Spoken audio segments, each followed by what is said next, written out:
This video is going to be a full gameplay of how to win REDSEC as a solo. So yes, there is no solo playlist in REDSEC currently, so you will have to play duos, and inevitably, usually your teammate will die or they'll just be terrible and you'll be alive by yourself. So I'm going to talk you through a full gameplay of what I think to win games of REDSEC. I've won 7 so far. This is my 6th on this YouTube channel. There'll be another one coming out.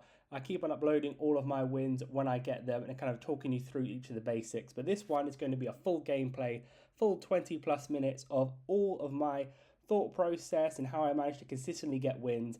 And in all of my 7 wins, I've been last alive by myself. My duo has either died straight away or having died, like let's say for instance in the last 10. So I've been doing the end games by myself, so talking you through the process of starting the game, mid game and end game. First of all though, I'd just like to address the fact that I have a recon class. I believe that is the best class if you're going in as a solo by yourself, relying on yourself. And also something that's very important at the start here, you can see I'm picking where to jump. What I tend to do is if I want to win, maybe if you like to get lots of kills, you should drop on golf course, those type of things. But me personally, I enjoy playing for a win. I do deploy with squad, I don't try and go by myself. Most of the time, because I'm a higher level, I do take my teammate along with me. But usually they'll just kind of run off, die by themselves, is what unfortunately does happen. But I pick this landing spot over here because I do not want to pick the landing spot when the plane just first goes out. I want to make sure it's at least halfway from where the plane kind of starts to where it ends. Preferably towards the end as well, because there'll be less people there. Ideally off the start, you don't want to be in a position where you've got to fight 5 separate different teams. That's going to be very difficult to consistently win. And that's just how I enjoy doing the games. I'm not going to say in this it's the most fun way of playing, but I have fun when in the end game sections where it's kind of intense. You've got to make quick decisions, etc. So first of all, this part here of the map, essentially nothing will be behind me. I picked towards the edge of the map, so everything is going to be in front of me. That's a very cool fundamental thing to be able to think about. You want everything to be in front of you, then it's going to make it a lot easier. I pick up a quick kill off the start there. This gun's very powerful, but usually what I try and do is get a viable weapon as soon as possible. You need to make sure you kind of like memorize where all the crates are. You want to make sure you can pick up a few crates though. You pick up a viable weapon to start with. Try to make sure, at least off the start of the game, that you have kind of 2 guns that you can shoot. There's potentially not a sniper rifle unless you're an incredibly good sniper rifle shooter. Me, myself, I like to, if I had the kind of opportunity to pick every gun that I wanted to and get fully kitted up, I'd have 1 sniper rifle and 1 LMG. I think as a solo to be able to take out 2 people, that's kind of the best way of doing it. But off the start, I just had an assault rifle and a submachine gun right here, and that kind of is going to do me well at the beginning of the game. So especially in situations where your teammate dies, you will kind of be able to take out one person with, let's say, your assault rifle, then you switch to the submachine gun or vice versa. 2 shootable guns is what you want to start off the game with before you get into anything more intense. And as well there, as you can see, if you get any of those drops, just call them in straight away after the start of the game. I recommend calling them in. Just try and loot a certain area. Make sure when you're picking areas, I can do a whole videos on this in future and I will do on the channel, so make sure you do subscribe for it. Exactly where I pick where to drop, but you want to make sure you have like a decent POI where you can loot like let's say 20-30 boxes before you go to the next place, and then you should have a very good 2 weapons to be able to work with from the boxes. You also want to make sure you have a UAV or an airstrike, as well as some anti-tank things as well. So anti-tank launchers, this is probably the most important thing, especially in the duos playlist, because it does take like a good amount of rockets, depending on how you hit them, anywhere between like 3 to 5 potentially to be able to take out tanks. Tanks are the big issue. Helicopters not really too much, but you want to make sure you always have anti-tank stuff. That's got to always be in your bottom slots down there.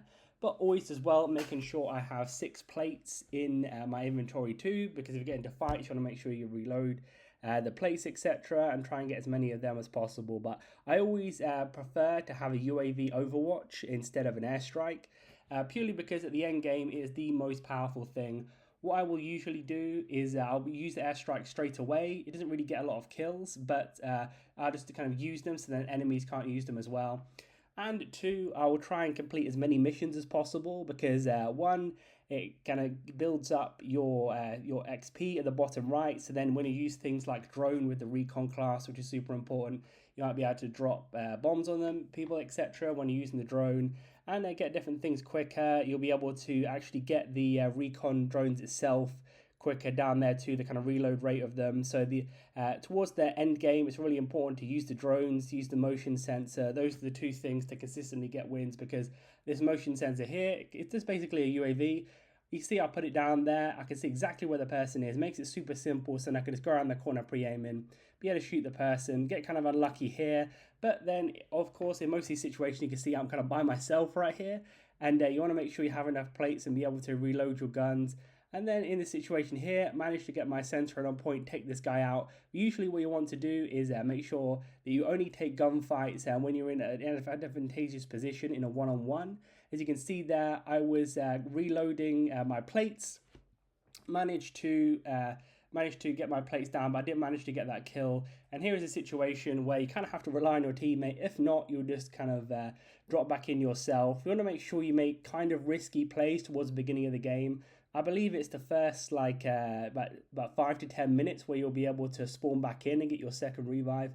Luckily, my duo here, very rarely the duos actually be able to help you out, but this guy actually did, so I was appreciative of that. Sometimes you have to kind of get lucky with those things, because if you're running a game of REDSEC when 100 people are in there, you're not going to be able to win every game. Things have to go for you, like if you have a good teammate, etc.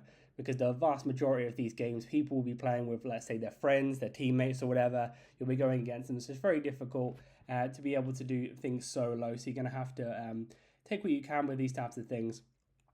And as well, make sure you're doing the upgrades to the weapons. Hopefully you've been seeing that as I've been doing it throughout the game. You want to make sure that you have as close to purple as possible. Obviously you go between like the standard grey, green, blue, and purple as the end one. And I tried to pick the LMGs as well, because I think that's some of the most powerful weaponry in the game is the LMGs, just because the amount of bullets they have. You can see here I can just kind of spray down and kind of use them with no problem. But if I just trying to kill one person, the assault rifle is better. So as you can see here, I'm going around this area here. I'm not playing super passive, as you can see in this game. I think it's important to kind of get kills throughout, just one for enjoyment of course, but also to get the XP as well. But taking smart fights, as you can see here, I reposition myself, didn't just kind of jump in there. I tried to get the high ground, that's usually the main thing. Using my grenades, etc. as well, that's always important to be able to use everything you have in your arsenal to be able to take people out. And this here, I got quite aggressive, running with my knife out, running towards them, because I know this guy's the last alive. And as well, as you can see here, I do a takedown, or I tried to do a takedown, but for some reason it didn't work. You kind of have to press and hold it. Ideally, you'd get the takedown. It's very important for when you're playing duos as well, because you'll be able to see them through the walls with the recon class by taking them down. So that's always the best approach to take. After every fight, making sure you're looting the bodies to get the ammo up as well, because what does happen, it tends to happen quite a lot, is that you'll run out of ammo and plates, etc. So make sure when you die as well, if possible, I didn't do that just there, throw down a smoke where the person's died, so then you can kind of pick it without getting sniped, because snipers are very powerful in this game. And as well, in the situation right here, I heard a rocket come in, made sure I got to cover, reloaded, tried to get the teammate to kind of help me out here. But in these situations, I don't really have audio on in this video, because it would kind of be a bit overpowering. But I'm trying to listen to where these enemy footsteps are. Managed to hear them over here. Know they're in this general area, so kind of use my grenades. Hopefully I get lucky with one. If not, I'll kind of make them panic if you throw the grenades too. That's also something to think about as well, making the other people panic in these kind of gunfights and exchanges. And you just kind of be impatient here. I am aware of my surroundings. I know if there's like a sniper shot comes in, I'll run away. But trying to be aggressive on these teams here, getting them down, and manage to get that squad wipe. Make sure you always as well, make sure if you kill someone, it's not a squad wipe, be aware there's going to be someone else around. That's something to always think about in these situations too. I do see that my LMG is low ammo as well, so I'm trying to look around. If not, I'll have to potentially change weapons, etc. So always keep an eye on that. And as well, progressively doing missions. I was in a fight there, so I wasn't thinking about doing missions, but I think it's always just good to keep on doing them, because as well, if you take a mission, that means another enemy team can't, and they can't get their XP, all the different things with that. So I recommend just taking them as soon as you can. But obviously, if you're in a gunfight, you kind of want to focus on that type of thing as well. And as well there, as you can see, you want to be able to pick up a smoke grenade if you have it. That's what I managed to do there. And always keep on looting crates throughout the game. It's always a smart thing to do as well. Because you might be able to get like a better weapon or the upgrades as well. As you can see now, I'm on a blue for my weapons. So ideally I want to get them up to purple too, so it's always worth that until you get to purple to always look for the upgraded guns as well. And now I'm decrypting this beacon drone as well. So for this, there is a few different strategies to do it faster. I know. So you want to keep prone. You can kind of prone sprint. Is actually I saw a tip that this is actually the best way of doing it. So you can kind of sprint. But crouch sprint, actually not prone sprint. You'll be able to do this. And then you want to go over to the other beacon there to be able to finish it faster.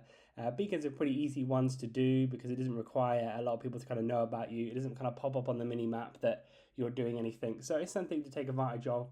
There are easier contracts to do, so make sure when you're picking them that you either one, pick the easiest contract, or two, pick the one with the most value. When I'm looking at contracts, I'm always trying to look for the ones that have the tank key card. Even if I don't manage to finish it, I always take it as super important, and other teams will not be able to take your tank. Even if you don't want to use the tank, just take it there. In the situation here, I made a slight bit of a mistake, started shooting. It is very difficult with an AR to be able to shoot people while zip lining, so there's a mistake. That's what I'm trying to do in these live gameplays as well. You see that not everything is perfect. I do make some mistakes there like that, but because I know they're right at the top, I think this is something which we're quite towards the middle of the zone. So I know if I stay at the bottom, they're going to have to jump down. Now that could be something that happens in a minute or 10 minutes because of how early on it is in the game. But that's something to think about. When you're thinking of winning, you're thinking about positioning. Here, it's very important to do those mission contracts as well, because I managed to pick up an assault rifle with a suppressor. It was gold as well, so it's basically the best thing you're going to get out of a box without having to risk your life for one of the custom loadout drops. So it was very much worth it. Managed to pick up a gold and a purple gun here. Got a really good loadout for endgame. Got the short range and the long range without them having to kind of know where I am. I recommend making sure you have a suppressor on all your guns if you can. I know with Battlefield 6, it does actually take a long time to unlock suppressors, which is a bit of an issue. So I recommend having guns that actually has them, even though it might not be the best gun, but suppressor is so useful and important in these REDSEC settings as well. So here, as you can see on the map, I've kind of placed myself in this building here. It's relatively safe, as well, when you're looking around the buildings, you want to make sure if you're in them, you put that motion sensor down, you'll be able to see where everyone is. And as well, you want to make sure in a lot of situations that no one's going to come from behind you. If you can, go into places where everything is going to be in front of you. So here, that's the situation what I tried to do as well by placing myself in this position. I'm in the center of the zone, which is actually a really good spot to be. If you're on the edge of zone, you might get a lot more kills, but most likely you're going to die because everyone's going to be looking at you from the center. So the quicker you can get to the center of the zone, the better. Now that would be a situation that happens if potentially the zone is not ending towards the edge of the map. Then potentially the edge of the map, like in the far distances, might be a better position. But if not, this is probably the best thing to do. Now here, as you can see, my teammate decided he wanted to do these antennas mission contract. Just run straight, even though he could kind of see that the people were already on top. So there's a bit of a not intelligent play by this guy here. This is what happens with random teammates.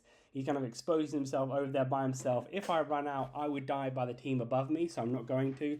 So obviously, try and stay with your teammate as much as possible. But if they make non-intelligent decisions, then you kind of have to do your own thing.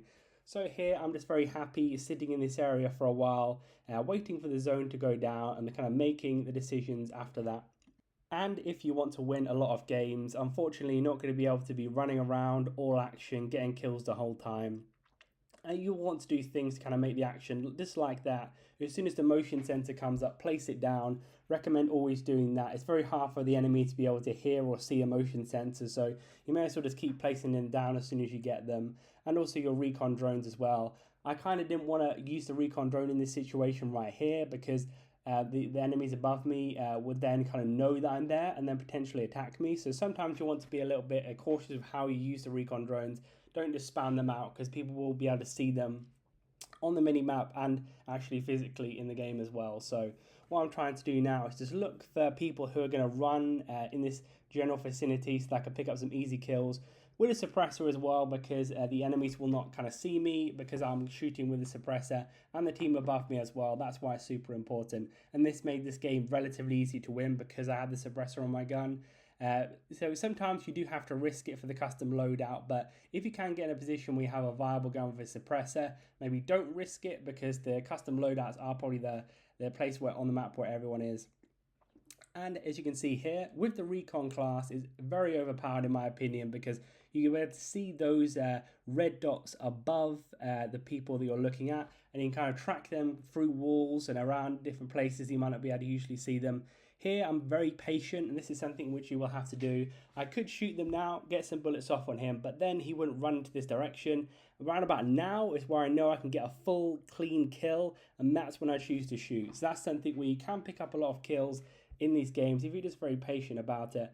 As you can see there, my teammate's downed. He made the decision to go over around the other side of the map without me, even though he knew someone was above. That's on him. I'm not going to go out and risk my life to go to a redeploy station and revive this guy. He's made the decision. Unfortunately, these things are like that. Maybe you'll hear guys in game chat, say, "I'll go revive me. Oh, why are you camping?" Just deal with it. It is what it is. I find it kind of funny.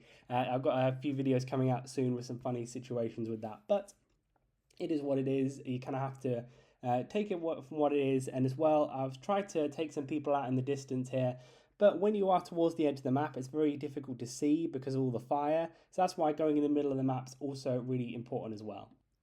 Again here, chose not to shoot those enemies, just kind of scouting out, seeing where people are, because the zone is going to come into me. I want to be able to know exactly where people are, so then if I have to run, I know if like it's a team of two or a solo to be able to peek out. So just kind of doing my own UAV work here, and then trying to pop a few little shots off where it makes sense, like here. The more enemies you take out, the easier it is you're going to be winning, etc. And I'd rather have the gunfight in the position that I am now, rather than in late game where I don't know where they are and it's a little bit more difficult and they're all together. So the more people you can take out, the better. You can win games by getting like only one kill at the end game, but I think in these situations it does make it a lot easier on yourself, and of course it's more fun. So I wouldn't recommend this being a bushwiggy the whole time. You're not really going to win like that consistently either. And as well, towards the end game, it's kind of helpful if your kind of guns warm, you've shot people already, you'll be able to win those 1v1s, 1v2s that will happen. And here, of course, I see all these artillery strikes come in, just staying alive. I know this building will take, I don't even think this building can come down. So that's why, trying to get into those power spots, realize what's at powerful positions. I know in certain buildings, if you go into stairways or lifts, there will kind of be the ones that kind of stay alive, where the rest of the building will collapse. But this was a kind of a safe place. So I stayed in here for a while, waited until the artillery strikes are gone, and then realized now is a chance to pick up some easy kills and kind of look at my surroundings out here as well. So I take the advantage of that, have a look around, see where everyone is. See this, I can't really see anything here, so I know that my next kind of move is either going to be to the left or right of this building. So what I like to do is pull out the mini map, see where it's going. I also like to sometimes put a dot in the middle to kind of realize where the center is. But here I thought it was a great time to use the recon drone to have a look out, see that there's one person to the left. So I'm not a big fan of going to the left here because it will involve going into a gunfight. But sometimes you kind of have to do that. But then I realized the circle was coming in a bit too quick. That might have been a good way. Because it was a solo, not a duo, it looked a bit of a better way to go around. But here, in that situation, here is where going prone, going along, only taking the gunfights you need to is best. Not shooting here because I don't need to. And I can see there's like at least two teams over there. So trying to be cautious about that. I will have to take them out eventually, but it's about when you take them out rather than if you take them out. So always do be cautious about that type of thing. Utilising my smokes here, this is probably what managed to win me this game or get me towards the end, is that these smokes here are really useful because I know there's teams to the right. Put them smokes down, then they won't be able to see me, and then I could take gunfights on my own terms. As you can see here, I might shoot this person here, but I'd rather wait for his teammate to come along, and then I can simply pick up the teammate there rather than have to deal with both of them. So when you shoot is is very, very important. And I already have 4 kills here, so it's not like it's a small kill game, but the kills do increase very rapidly around this time as well. Now I know I have only a few ammo with AR left, so I'll kind of run over here. This was a bit stupid and reckless by me. I realised that when people started shooting me afterwards, so I now realised I had to kind of go back. I made a big mistake here. I should have just kind of kind of run over there, then ran back straight away. But you know, things happen, make mistakes. That's something that you want to make sure you improve on in future. But again, here, you know, trying to put everything down, the motion sensors, and I'm just kind of waiting for the end game to play out. If people try and fight me, I will fight them. I'll try to not get into too many fights and fight kind of like smart ones. Because I have the suppressor as well, I can put off some little pop shots as well, but I don't want anything up close if possible. I see that there is a vehicle over there. I take a few different shots with the anti-vehicle. But for some reason, this person doesn't go down. I have no idea why. If anyone can tell me in the comments how I didn't manage to get a kill off this, I'm not sure. But always have that ready for end game, because those are the things that usually kill you the most at the end. It's some type of vehicles. It's always a bad thing there. But here I managed to, you know, pick up some shots here. For some reason, didn't manage to take them down straight away here. Always trying to loot up as well, because ammo towards the end game is very important. Sometimes you won't win because you purely don't have enough ammo left. But here you can see me go from cover to cover, different like head glitch or just cover that itself, where it's going to be hard for people to shoot me. You can see here this is quite a solid one to get behind. I have to go forward in this one, so I get behind this not a solid kind of apparatus here, but it's still some type of cover. Take out this guy here, and I'd immediately run towards the next cover, because I understand it's going to come in from behind. I know there's people to my left, so I get behind this cover. What I do not realise is someone's behind me, so I made a mistake again, but I managed to get lucky and kind of be able to run around the corner, armour up straight away. I recommend doing that and get into the next piece of cover. Now I realise that the last team is to my right. I don't really exactly know where, if it's a duo or not, exactly where they are. I just know they're somewhere near towards the right, and that is where the UAV Overwatch is really good in most situations. But if they are prone or crouching, then you will not be able to see them, so it kind of just didn't work. So all I have to go off is the information that they shot me from somewhere over here. Here it's very difficult to see them, but I saw a little outline of a body and they're shooting me, so I backed out of that first gunfight. So you've got to realise sometimes you're not going to be able to win them. They back out, get back to cover, and that's why these plates are super important. That's probably what won me this game. I had a good amount of plates at the end there to be able to reposition the gunfights, take the final shots at the end. Got a 7-kill win there. Very proud of that. I thought it was a very intelligently played game.